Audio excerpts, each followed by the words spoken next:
नहीं था। इंडेफिनिट में नियम बताया था कि यदि टू आ जाए, क्या आ जाए, सब्जेक्ट हमारा टू आ जाए, इसकी स्पेलिंग दाऊ होती है। क्या होती है भाई? दाऊ। और ये सिंगुलर होता है। क्या होता है? सिंगुलर, यानी कि एक सब्जेक्ट होता है। क्या? सिंगुलर सब्जेक्ट होता है। सिंगुलर सब्जेक्ट होता है। और सुनो, ये सब्जेक्टिव की सब्जेक्ट होता है, ठीक है। प्रोनाउन है। क्या है ये? प्रोनाउन है। कौन सा प्रोनाउन है? पर्सनल प्रोनाउन है। कौन सा प्रोनाउन है?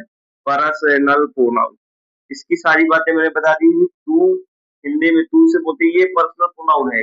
कौन सा प्रोनाउन है? विशेष प्रोनाउन। इस तरह कोई बोलता है क्या? नहीं बोलता ना, बहुत कम बोलता है। तू, तुम बोल देता है, तू नहीं बोलता, ठीक है, बहुत कम। इसलिए पर्सनल हो गया। क्या हो गया? पर्सनल।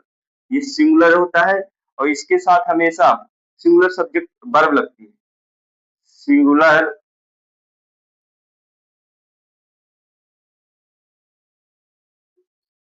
सिंगुलर हेल्पिंग वर्ब लगती है। क्या लगती है?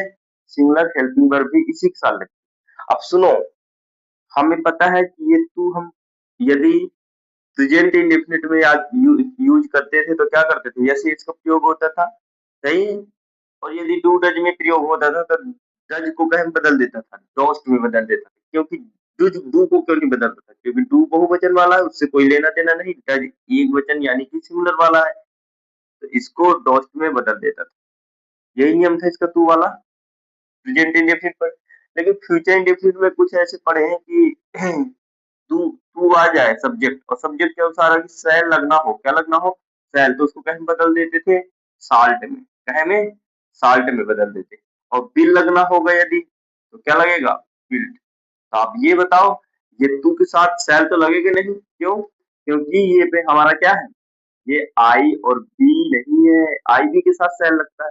इसके साथ हमेशा क्या लगेगा? बिल लगेगा। तो बिल को कहीं बदल देगा, बिल्ट में बदल देगा, यदि टू आ गया। और सुनो, यदि वह दृढ़ हो, न टलने वाली बात के लिए हो, यानी कि उस वाक्य में जरूर या अवश्य भी आ जाए, तो फिर बिल्ट भी बदल जाएगा। किसमें? पहला नियम अवश्य वाला लगा देंगे। उसका नियम ये है, यदि वाक्य न टलने वाली बात के लिए हो और उसमें क्या लगा हो? उसमें हमारा अवश्य या जरूर लगा हो। अवश्य या जरूर लगा हो तो हमें समझ जाना है कि ये कौन सा न टलने वाली बात है।